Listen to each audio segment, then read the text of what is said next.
أما بعد فأعوذ بالله من الشيطان الرجيم. بسم الله الرحمن الرحيم. وإذ قال موسى لفتاه لن أبرح حتى أبلغ مجمع البحرين أو أمضي حقبا. وإذ قال موسى لفتاه لا أبرح حتى أبلغ مجمع البحرين أو أمضي حقبا. رب العالمین د 15 سپارې په آخر کې او د 14 سپارې په اول کې د عبرت نه ډکه یو واقعه ذکر کوي. د قرآن شریف په مضامینو کې یو مضمون قصص دی او الله قرآن شریف کې فرمایي وی دا واقعات چې ما ذکر کړي دي دا مې د عبرت لپاره ذکر کړي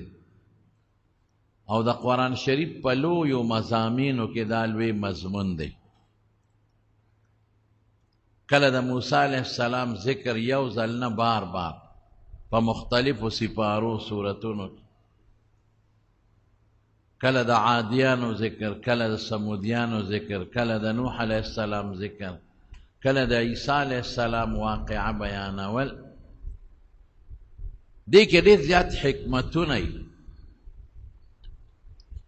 دا د مشغولتیا دپاره نه چې خلک وایي ډېره ښکلې قصه ده او خلک پرې مشغول شي. ما سوا د یو دوه درې واقعاتو نه نور واقعات الله ټول یو ځای نه دي ذکر کړي. د یوسف علیه السلام واقع یو ځای ذکر کړي، د ذوالقرنین یو ځای ذکر کړي، دا اوس چې درته وایم دی یو ځای ذکر کړي. داسې یو څو نور هم شته او باقي یو ټوکړه یو ځای ذکر کړی دی په قرآن شریف کې چې خلک ته عبرتونه والي او په مقصدونو خلک پوه شي. بعضې کافرانو د حضور پاک نه تپوس وکړ، د نبي علیه السلام نه امتحان اخیسته. وی هغه کوم سړی و چې موسی علیه السلام د هغه نه د زده کړې دپاره سفر کړی. نو حضور پاک د وحی انتظار وکړ. نو الله پاک ورته دا آیتونه راولېږل چې هغه حضرت موسی علیه السلام او په بخاري شریف کې راځي چې دا بل موسی نو، دا د بني اسرائیل موسی چې کوم پیغمبر تیر شوی دا هغه موسی علیه السلام. فرعون سره چې د چا مقابله راغلی او په ټول مخلوق کې د حضور پاک د امت نه پس زیات مخلوق به د موسی علیه السلامي زیات امت او د ده امت په زیات تعداد کې هم زمونږ د امت نه پس په زیات تعداد کې جنت ته ځي. نو دا واقع الله نازله کړه. نو رسول الله صلی الله علیه وسلم فرمای څه د احادیثو په رڼا کې به درته ووایم چې یو ځل موسی علیه السلام بني اسرائیلو کې ولاړو تقریر یې کاو. وعظ موعظة بلیغة، ډېر فصیح او بلیغ او خشته طریقې سره بیان وکړ.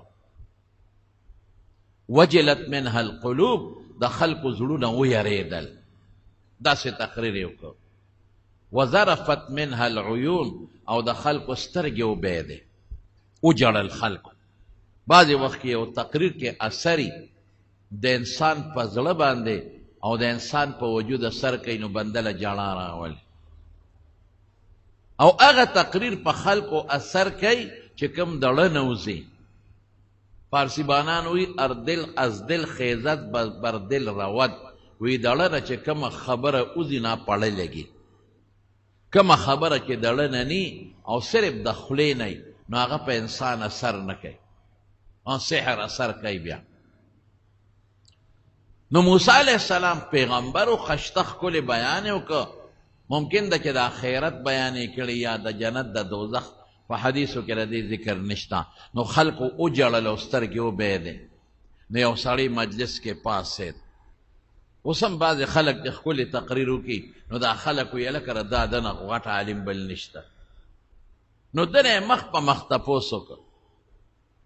هل تعلم احدا اعلم منك ستانه زیات پوی تا ته معلوم دی چې ستانه زیات څوک پوی وي په بندګانو د خدای کې نو موسی علیه السلام وی لا نه مطلب دا چې زمانه زیات پوی بل څوک نشته زه زیات پوی یم او ټیک ده خبر دروغ نه ده ځکه عموما چې دا مولا نه د پوی تپوس کوي نو د علم د پوی تپوس څه کوي د مولا نه څوک دا تپوس نه کوي چې تاله د پنچر چل درځي او که نه درځي که یو سړی وي زما د مولا صاحب خو ډېر لوی عالم دی او بل سوال وکړي چې څنګه لوی عالم دی دی خو اسونو نه لانوله نه شي لګول دی خو پنچر یې نه شي لګول دی خو ګلکاري نه شي کولی دی خو لواري نه شي کولی دی خو رروجو د پخولو په چل نه ورځي نو ته به ساده سړیا مولا ته چې زه لوی عالم ویم د دین او د شریعت په اعتبار ویم نو چې موسی علیه السلام وی او زمانه زیات بل عالم پوی نشته نو د شریعت په اعتبار هغه کسانو ته تپوس هم په دې بنیاد کړی او واقعي د شریعت په رڼا کې پیغمبر د ټولو نه زیات پوی وي ځکه پیغمبر د امت استازي د استاذ پویه زیاتی پیغمبر د الله نه رالی امت ته رسی نو چې څوک د الله ډایرک شاګرد دی نو پویه زیاتی پیغمبر ته چې کله مشکل راشي نو الله ته رجوع کوي نو یا الله ډایرک پویه ورکوي او یا جبریل را لیږي هغه پویه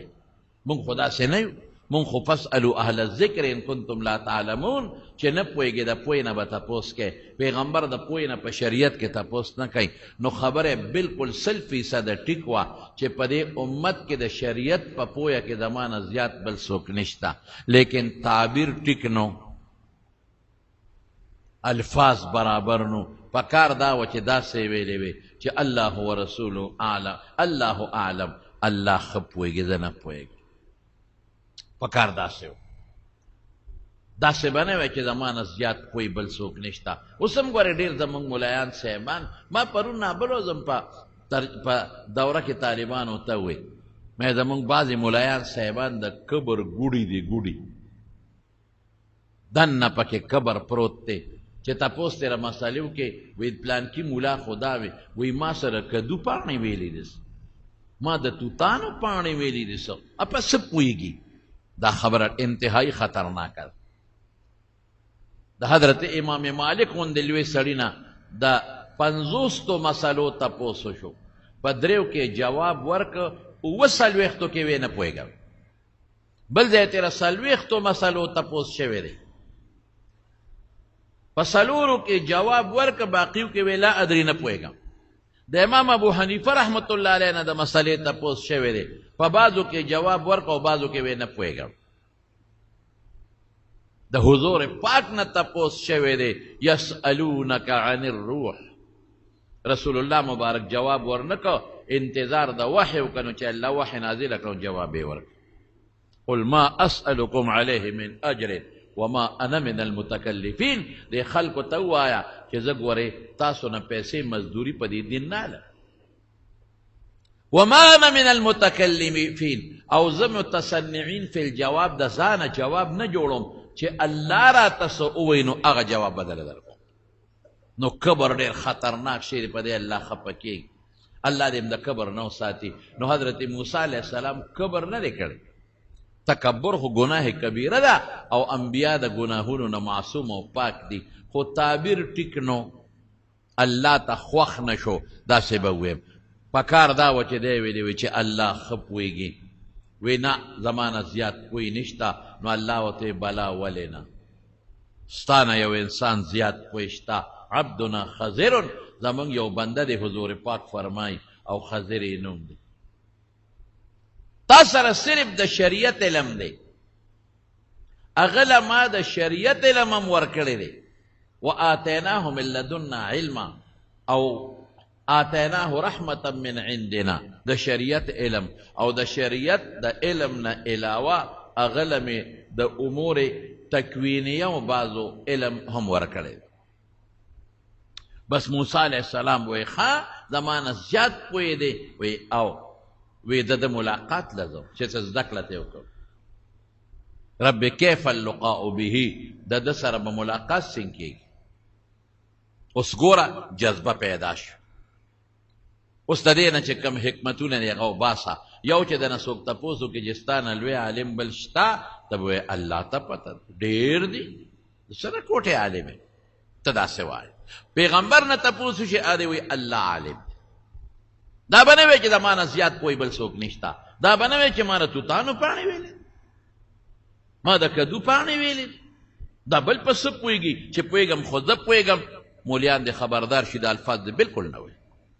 وفوق كل ذي علم علیم قرآن وی د هر پوی نه زیات پوی شته زمونږ بس علم زمونږ د استادانو مولانا عبدالحق صاحب رحمت الله علیه مفتی فرید صاحب رحمت الله علیه زمونږ باباجي مولانا شهزاده صاحب رحمت الله علیه د بر صغیر پاک و هند د ځمکې د پاس او د اسمان لاندې په دغه زمانه کې لوی عالم علامه شمس الحق افغاني رحمت الله علیه انور شاه کشمیری امام رازی امام غزالی دا علماء زمونږ بس علم مونږ پښتنو خبرې پړندو کې یوې سترګې باچي دا باندې وي دویم بسی دویم دا چې طلب د علم بکې کلوی سړی وي او یو مسله د ته پته ولګي چې زمانه دې بل سره زیاته پوهه ده طلب دې وکړي یا کتاب دې وګوري مطالعه دې وکړي علم د استاد نم حاصلېږي او بعضې اوقاتو کې چې سړي علم کړي وي او سند یې غشتي نو هغه د کتاب نم علم حاصلولی شي دا به ټول علما د حدیثو شرح ګوري او تفسیرونه ګوري داسې به نه کېږي دا د موسی علیه السلام د دې نه تپوس وکړه یا الله د سره به څنګه ملاقات کوم چې ته زده کړمه څونه لوی عالم دی موسی علیه السلام د تورات عالم دی څومره لویه پوهه خدای ورکړې ده لیکن بیا هم طلب د علم کوي نو تعلم پکار دی چې طلب د علم وکړي او رسول الله مبارک ته قرآن شریف کې الله فرمایي موږ ته اورئ وقل رب زدني علما الله نه هم سوال کوه چې خدای زما پوهه زیاته کړه الله ورته وایي ځان سره به یو کب والې ابه یو تیلی کې واچی ریت کړی کب او حیث ما فقدت الحوت فهو سما چې کوم دی د نه کب ورک شو دقه ځای به هغی الله په کم طرف روان شم مجمع البحرین د دوو دریابونو سنگم چې کوم ځای دوه دریابونه یو ځای شوي نو عالمان پکې متعدد اقوال لیکي خو راجح قول دا دی چې دا دوه دریابونه څوک بحر فارس او بحر هند یادوي ډېر لرې دي هغې ته په میاشتو مزل دی د موسی علیه السلام د علاقې نه څوک بل یادوي دا بحر قلزم دی مصر سره خوا کې بحر قلزم یو ځای دوه شوی دی او بیا دا دواړه یو ځای شوي دي یو ځای کې اقه ځای ورته یادوي دوه دریابونه چې کوم ځای ستا دی علاقه کې نږدې دي او یو ځای شوي دي هلته ځه هلته یې ورته ځای ونه ښو چې کوم ځای کب د نه روک شو نو دقه هلته به هغه سړی وي نو خپل شاګرد ته وایي یوشع ابن نون ته اذ قال موسی لفتاه خپل الک شاګرد یې ځان سره واخیست لا ابرح حتی ابلغ مجمع البحرین بس زه نور نه ټینګېږم ځم زه چې زه بچې زه به هغه ځای ته ځان رسوم چې الله ښودلی دی او امضی حقبا تر څو چې مې نه موندلې نو په کلونو سوونو مزل به کوم اتیا کاله نه چې په سوونو کلونه مزل به کوم خو ځان به دغه سړي له رسوم چې زما نه زیاته پوهه ده ورسره چې د تې پوهه حاصله کړي دا صفت زموږ د حضور پاک په صحابو کې موږ ولرو یو صحابي د رسول الله صلی الله علیه وسلم خاص صحابي حضرت جابر ابن عبدالله انصاري شام ته تللی دی د مدینې نه د میاشتو په مزل شام ته صرف د رسول الله مبارک د یو حدیث لپاره یو صحابي سره د پیغمبر مبارک یو حدیثو یو میاشت نه زیات مزل یې وکړ مسیرت شهر او فی روایت د میاشتې نه هم زیات سرودې د پاس چې ورسېد هلته سړي ته دروازه وواله اوله راووته وی زه میلمه یم او د مدینې نه راغلي وی راځه راکوش وی نه تا سره د پیغمبر مبارک یو حدیث دی هغه اورم بیا ځم وی نه را کوشا وی سوکې بچې کم ځای نه بابا راغلی وی انا جابر بن عبدالله وی جابر ابن عبدالله زوی اوهو د حضور پاک صحابي جابر وی اوهو تا چېرته پرېږدم را کوز شه ته خو د پیغمبر د څنګلې د ناستې ملګری پاتې شوې ته خو د پیغمبر سره په جهادونو کې یو ځای تا چېرته پرېږدم څنګه راغلې وی یو کار وکړه کوزېږم خو یو شرط یو حدیث تا نه ماته مې چا ویلی دی چې تا سره یو حدیث دی راته ووایه وی ته کوشه وي نه نه نه پته نشته چې ته کور ته لاړ شې یا ته مړ شې یا زه مړ شم حدیث پاتې نه شي لاول لا ته هغه حدیث ووایه نو وروسته به بیا کوزېږم نو هغه حدیث یې ورته وي یو حدیث پسې مزال مونږ تاسو ته په جومات کې دننه د پیغمبر حدیث میلاویږي مونږ نه راځو ورته چې کښېنو مونږ تاسو ته په مقبره کې په جومات کې عالم لګیا دی د رسول الله مبارک حدیث وایي مونږ په خپلو حجرو کې او بیټکونو کې او دکانونو کې او په ځمکو کاروبارونو کې ناست یو مونږ پروا نه ساتو چې د پیغمبر حدیث بیانېږي یاد وساتئ رونو څوک اورئ او که څوک وینئ او که دلته ناست او که بیان اورئ چې کوم ځای د نبي علیه السلام مبارک خبره کېږي او حدیث بیانېږي غور سره اورئ مزل ورپسې کوئ پخواني مشرانو چې کوم ځای به خلکو به ورته مولود شریف وی او د عالم بیان به یقین په خدای وکړه د کلي د یو سر نه بل سر پورې به خلک تلل او د شپې به ورته ټوله شپه ناست و هغه به یې اورېدل داسې دله که نه اشي اوس ختم ښځې به ورته په کوټو ناستې وې او د علماو بیانونه به یې اورېدل نه صبرېږم تر څو چې ملاقات نه شوې نظم شاګرد یې ځان سره روان یوشع ابن نون دا څوک و دی شاګرد بعضې علما وایي چې دا د موسی علیه السلام خلیفه و او وروستو دله هم خدای نبوت ورکړی او څوک وایي چې نه نبوت ورته نه دی میلاو بهر کې ورسره روان شو تیلی کې خوراک هم واچو دغه چې کم کب رویت ورته الله یاد کړی هغه هم واغېسته روان شو بله حکمت مسله ترې څه معلومیږي چې په سفر دی ملګری به بوځې بلکې رسول الله مبارک فرمایي الراکب شیطان والراکبان شیطانان والثلاثه رکب چې زی درې ځه بهتره دا ده ښه دا مختلف سفرونه دي کله یو قسم بوتلی شي کله رسول الله مبارک ځان سره په سفر یوازې عبدالله ابن مسعود هم بوتلی چې اوږد سفر یې درې ځه او که لنډ سفر نو دوه کسه ځان سره ملګري بوځه او که مختصر یوازې هم خیر دی بیا تلی شي نو دا په مختلفو اسپارو باندې محمول نو ځان سره یې ملګري واغېشت روان شو تلل اقه ځای ته ورسېدل چې کم ځای ورته د دوو دریابونو سنگم چې دوه دریابونه کم ځای یو ځای کېږي هلته ورسېدل هلته یو کاڼي ته سر ولګو وده شو شاګرد یوشع ابن نون یا اوده دی مخکې را پاسېده یا ویښ دی خو موسی علیه السلام تیږې ته سر یې ښودی دی اوده دی خو چې شاګرد یې مخکې را پاسېده نو اوږې نو شاګرد یې تیلی کولاو کړه چې تیلی نه خوراک راوالم خو چې تیلی یې سینګ کولاو کړه نو هغه چې کوم د نښې دپاره یې کب ځان سره وړی اروید کړی کب هغه ټوپ کړی دریاب ته اوچت شو دریاب ته یې ور ټوپ کړی او قرآن شریف کې الله فرمایي فاتخذ سبیله فی البحر سربا پس په دریاب کې یو سورنګ جوړ کړ لکه واوره کې چې څنګه سورنګ وي واوره وکنې واوره خو مو بدي یو سورنګ پکې جوړ کې دقه رنګې په دریاب کې یو سورنګ جوړ شو مکمل سورنګ بعضې علماو لا دام لیکلی دي چې دغلته کې یو چینه وه عین الحیات ورته وایي حدیثو کې نشته بعضې علماو لیکلی دي نو وایي د هغې چینې نه هغه اوبه راغېستې څکلې یې نو د هغې نه څه څاڅکي په دې کب ور پرېوتل نو هغه چینه کې دا خاصیت دی چې په کوم څیز د هغې اوبه ور پرېوځي نو هغه کې ژوند پیدا کوي خو خیر حدیثو کې دا نشته زه به لنډه ویم چې دا د موسی علیه السلام معجزه وه دریاب ته سور کړي کب ټوپ کړی دریاب کې سورنګ جوړ شو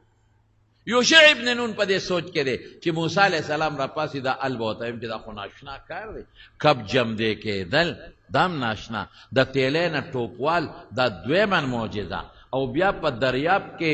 هغه سورنګ جوړول باقاعده او رکوټې سورنګ هم نو ګوتې یې داسې کړي لاول داسې رکوټې ورو ورو غټېده دومره غټ سورنګ ته جوړ شو حافظ ابن حجر وایي چې سړی پکې تېرېدی شو دا ال به ویم چې موسی علیه السلام راویښ شو شاګرد نه خدای خبره یې راکړه تا ولې دا ویلي دي چې د ما نه زیات پوی بل څوک نشته ودرېږه لږ دې وکاړو فمضى بقیة یومهما ولیله دقه ورځ چې څومره پاتې وه شپه څونه پاتې وه روان دي صابر نه یېره شو خبره یو ځای ته ورسېدل ښه مزل یې وکړه نو شاګرد ته وایي آتنا غداءنا لقد لقینا من سفرنا هذا نصبا هلکه ته راوړه هغه ناشته غرمې نه مخکې چې کوم خوراک خلک خوري ناشته ورته وایي راکړه هغه ناشته هغه سبانارې هغه خوراک ستړي شو یا راکړه چې وی ناشته راکړه او شاګرد تیلی ته ګوتې کړې اوهو استاد جي ما نه خو یېرو وما انسانیه الا الشیطان ان اذکره شیطان راتنه یېر کړل چې ښه کار دې زړه ته راپرېوځي دا الله راچی رسول الله مبارک فرمایي د انسان زړه ته یو خوا فرشته ناسته را بل خوا شیطان ناست دا شیطان ورته د غلط سوچونه اچوي تا خفه کول کار کوي او دا فرشته ورته نیکي اچوي نو چې نیک خبره ستا زړه راشي د خوشحالۍ راشي پوه شه چې دا د الله د فرشتې د ماړه ته راواچوله او چې د تکلیف او د مصیبت راشي نو پوه شه چې دا د شیطان هغه وسوسه ده نو هغه ورته ووایي شیطان رانه یېر که الله خو موږ نه کړی بالذات پیغمبر ولې خفه کوي دا شیطان دا رسو کړل اوهو ارأیت اذ اوینا الی الصخرة تیږې ته چې موږ ډډه ووهله نو هغه کب خو دریاب ته ټوپ کړلی او شیطان یې راکړه موسی علیه السلام ډېر غوسهناک دی هغه ته پته وه چې ما ویلي دي چې د ما نه زیات پوی نشته نو الله لږ کړو راکوي که دا نه وې که نه نو سوک به یې ورکړی موسی علیه السلام خو په یو سوک سړی وجلی دی فرتد علی آثارهما قصصا ویځې چې واپس را روان شو ذلک ما کنا نبغي دا مونږ چې کوم ځای پسې راتلو طلب هم کو همدقه ځای او علما لیکي د حدیث په رڼا کې چې موسی علیه السلام چې دغه خپل ځای ته ورسېد هغې پورې نو ستړی شوی د ملګري د خاطره سملا ډډه وواله بعضې وخت بنده ستړي نه خو بیا هم څه ناسه وی هلکه لږ پرېوځي یو پوټی چې دې نه واوړېد نو ستړی شو چې واپس څنګه راغی سورنګ کو نو امام بخاری عینی فتح الباری لیکلی دي په هغه سورنګ کې دواړه ورننوتل چې دا سورنګ جوړ شو دا یو لاره ده ورننوتل تلل او دریاب نه خدای سورنګ جوړ کړی دی مخامخ یو جزیره و هغې ته پورې وتل فاذا عبد من عبادنا زمونږ د بندګانو نه یو بنده او رسول الله مبارک فرمایي صادر کې ځان پټ کړی نیم صادر یې د خپو لاندې او نیم د سر لاندې دې چې څنګه ور ورسېدل دا سوچ وکړه چې اوده دې که ویښ دی که له ویښه مې بنده صادر ته وکړی وي السلام علیکم اویخو هغه سر څرګند که انا بارضک السلام دلته سلام تاسو څه پېژنئ د علاقه کې خو په سلام په آدابو څوک نه پوهېږي دلته خو څوک سلامونه نه وایي دا سلام دې څنګه وی هغه ورته وی انا موسی زه موسی یم پیغمبر یم ځکه مې وی موسی بني اسرائیل د بني اسرائیلو پیغمبر موسی وی نعم هغه د بنو اسرائیلو پیغمبر موسی یم پته ولګېده چې ده سره د غیب و علم نه وګورئ حضرت خضر سره بعضې خلک وی هغه سره د غیب و علم و نه که د غیب و علم وی نو بیا به تپوس ته ولې کو چې ته څوک یې سلام دی ولې واچو بیا خو به پېژندلی و که نه وی د بني اسرائیلو موسی یم څه له راغلی ورته وی دې له راغلم چې تا سره یو علم دی او ما سره نشته چې هغه درنه زده کوم او ورته څه وی وی ای موسی تا له خدای یو علم درکړی دی ما سره نشته ستا د تورات علم ستا د شریعت علم پته ولګېده که نه چې د غیب عالم نو تا سره کم علم دی ما سره نشته ما سره چې کم علم دی تا سره نشته دا امور تکوینی دي هغه امور چې سبا څه کېږي ما پې مخکې خدای خبروي میاشت پس څه کېږي زه ترې مخکې خبرېږم کال پس څه کېږي زه ترې مخکې خبرېږم کوم شی چې په دې ځمکه تا ته نه ښکاري او لاندې دی ما ته الله ښایي دا قسمه علم بې د اسبابو او د آلاتو نه اوس خو ډېر خلک دا معلوموي یو مشین کېږدي په ځمکه لاندې ورته پته لګي دلته تیل دي دلته سونه ده خو دا د مشین په ذریعه دی او حضرت خضر د مشین په ذریعه نه د الله د طرف نه هغه ته ورکړه شوې وه. څوک وي د خدای ولیو، لیکن علما او راجح قول دا دی چې د الله پیغمبر. ولی قرآن شریف کې الله وی واتیناه من لدنا علما واتیناه رحمة من عندنا وما فعلته بامری. ماشومې رستو وجلې دی، نو که دی ولی وي نو په الهام ته ماشوم نشي وجل. معلومیږي دا چې دی پیغمبر دی، الله ورته وحی کړې ده او په وحی په ذریعه دا کارونه ته کولی شي. خیر دا ټولې خبرې چې یو ځای کې یوازې دا رحمت من عندنا یا من لدنا علما نه، دا ټول چې را یو ځای کې د دې نه علما معلوموي هم یقین د الله سره دی، خو غالبه دا ده چې دا د خدای پیغمبر. تا سره چې کوم علم دی ما سره نشته، ما سره چې کوم علم دی تا سره نشته. بس ټیک ده که نه چې تا سره علم دی هغه درنه زده کوم. وی انک لن تستطیع معي الصبر، ته ما سره صبر نشي کولی. هغه به ظاهر کې تا ته یو شان ښکاري، مقصد به بلي. ته پیغمبر یې، ته چېرته په هغې کې ټینګېدی شي. وی نه زه زده کوم. وی ښه نو یو شرط ته باندې ږدم چې که تا ته داسې یو کار د ما نه ولیده چې هغه ظاهر کې تا ته برابر نه ښکارېده، نو ته به صبر کوې. زه به وروستو پوهیومه، خو مخکې به ته صبر کوې، غږ به نه کوې. وی ټیک شو. دې نه دا معلومیږي چې د ټولو نه زیات لوی علم چا سره دی؟ الله سره. موسی سره کوم علم دی علیه السلام هغه سره نشته، هغه سره کوم علم دی موسی علیه السلام سره نشته. دې نه دا معلومیږي چې یو کس غټ سړی وي د رکوټي نه هم زده کړه کولی شي، ځکه په دې د ټولو علماو اتفاق دی چې د موسی علیه السلام درجه د هغه نه زیاته ده. د یقیني پیغمبر دی او د لوی درجې پیغمبر دی. او حضرت خضر کې شک دی چې پیغمبر دی او که نه دی، راجح قول دا دی چې پیغمبر دی. نو د لوی سړی د رکوټي نه علم زده کولی شي. دې نه دا معلومیږي چې استاز باندې به اعتراض نه کوي. استاد در باندې شرط لګوي نو شرط پې لګولی شي. شاګرد ته وي در باندې شرط لګوم نو بلکل به دا دی په موسی علیه السلام یې شرط ولګه، شرط پې لګولی شي او په استاز به اعتراض نه کوي. که د استاد نه د شریعت خلاف کومه خبره ولیده نو خبره کولی شي، خو په طریقه. یو پیر صاحب دی او د هغه نه د شریعت خلاف خبره ولیدله نو سوال وکړه، خو په طریقه. کیدای شي تا ته د شریعت خلاف کاري او په حقیقت کې د شریعت خلاف نه،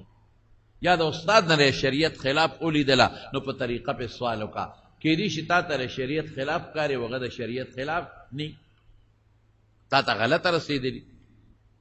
دواړه روان شو.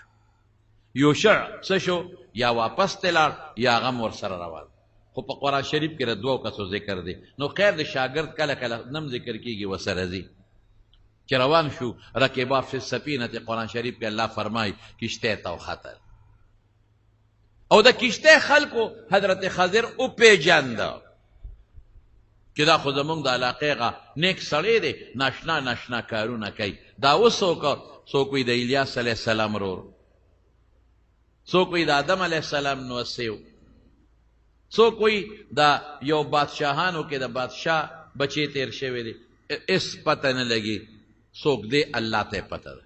خضر ورته ولې وایي چې په اوچ ځای به کېناسته نو چې پا بسید نو هلته به شینکۍ زرغونه شو.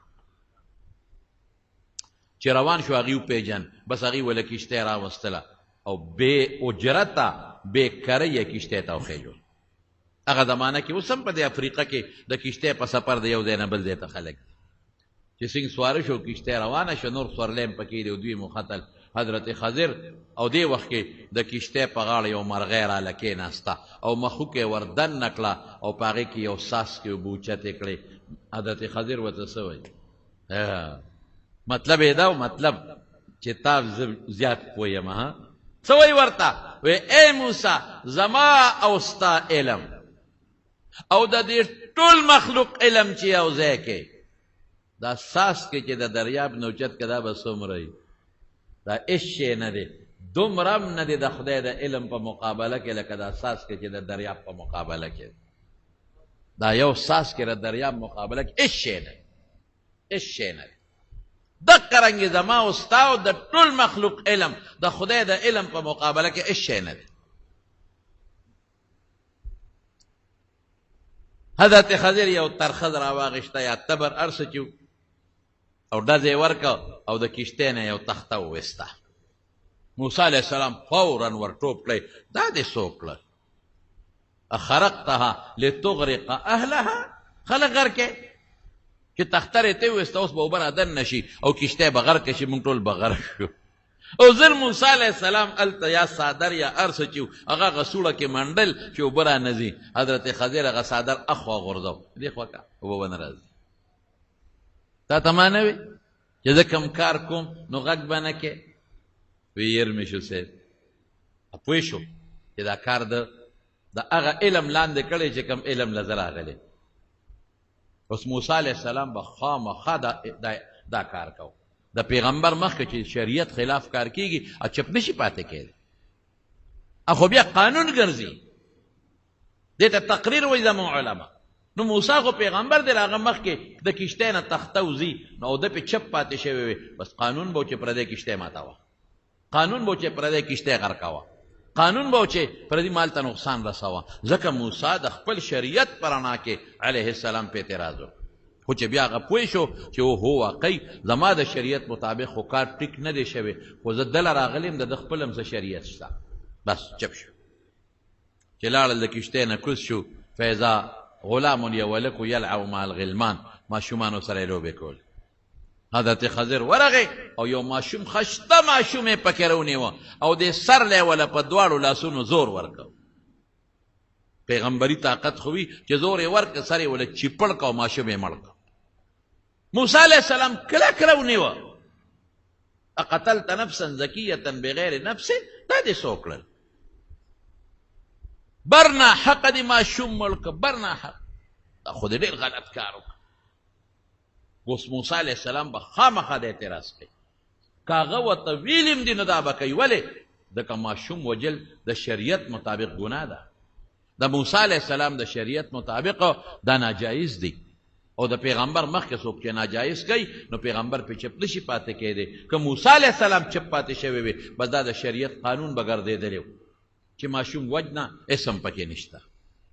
خو چې هغه ورته ووایي تا ته ما نه وې، او یاره پته ولګېده چې دا زما شریعت جدا مسله ده او ستا جدا مسله ده.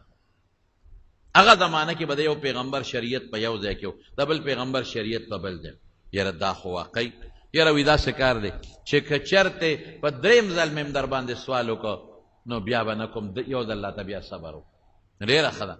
په لاره تلل انطاکیې علاقې ته ورسېدل، هلته یې د خلکو نه ډوډۍ وغوښته. هغه د جهان شوم پړق و، ډوډۍ ورنه کړه. چې ور یې نه کړه چې سار په هغه لاره تېرېدل، لکه بېخه موده خو میلمانه دي ورکې کړ. نو یو دیوال و کوږ او قریب و چې هغه غورځېدلی و. وجدا فيها جدارا يريد ان ينقض فاقامه. حضرت خضر لاس ور مخامخ کو دیوال یې نیغ کړ، بالکل یې ولا برابر که په یو لاس. موسی علیه السلام کلک د مټه ونیو، دا دې څه وکړل؟ بیګا ته موږ ډوډۍ وغوښته نه کړه، نو د خدای بنده چې دیوالونه نیغې نو اجرت به یې ترې غوښتې و، لاتخذت علیه اجرا، نو موږ به پې اوس ځان له ډوډۍ غشتې و، نو ډوډۍ به م خوړلې وه. نو هغې ډوډۍ را نه کړه، موږ وږي یو او ته دیوالونه دغسې نیغې مفتو کې خیراتي. هغه ورته وایي هذا فراق بینک، بیجان زما ستا نه کېږي. روزانه جګړې خوند نه کوي چې شاګرد هر وخت په استاد ور ټوپ کوي او جګړه، په استاد ور ټوپ کوي او جګړه، په استاد ور ټوپ کوي او جګړه. کاکاجي دا ما استاد دا قصه نه کېږي. بس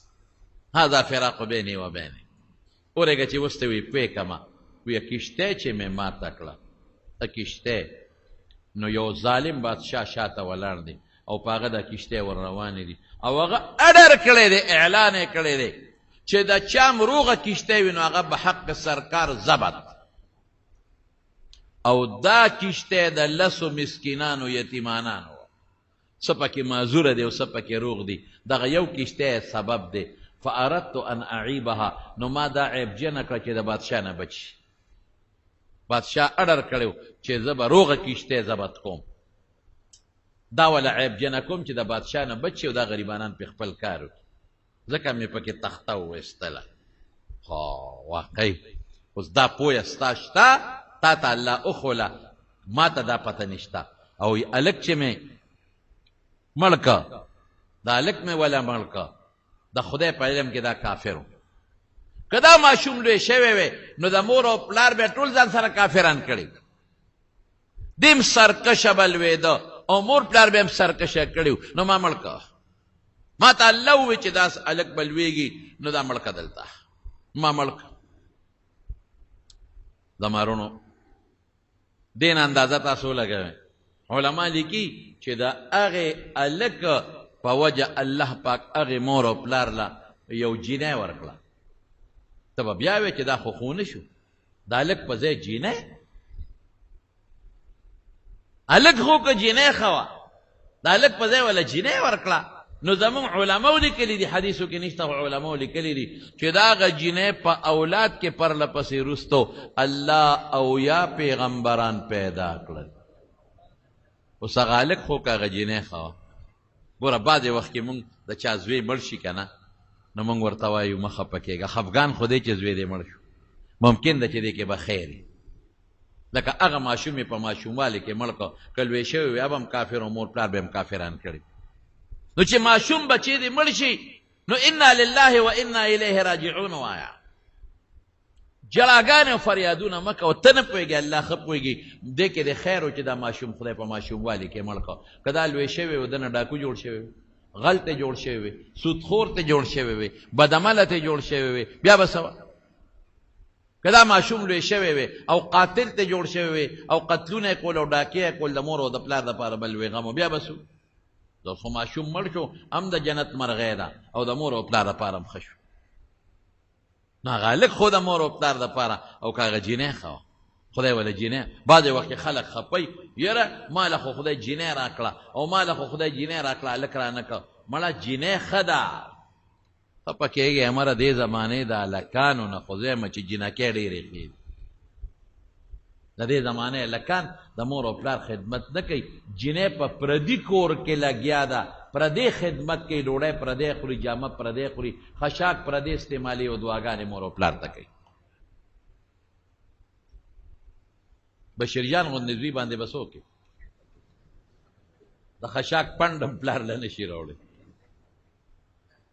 بشیرجانه که ده به څه کوې؟ په شا ګرځول یې هم ګران دي. امینه بشیرجان باندې غوندې بچي باندې دی خو د سلو زرو جنکو نه بهتر دی.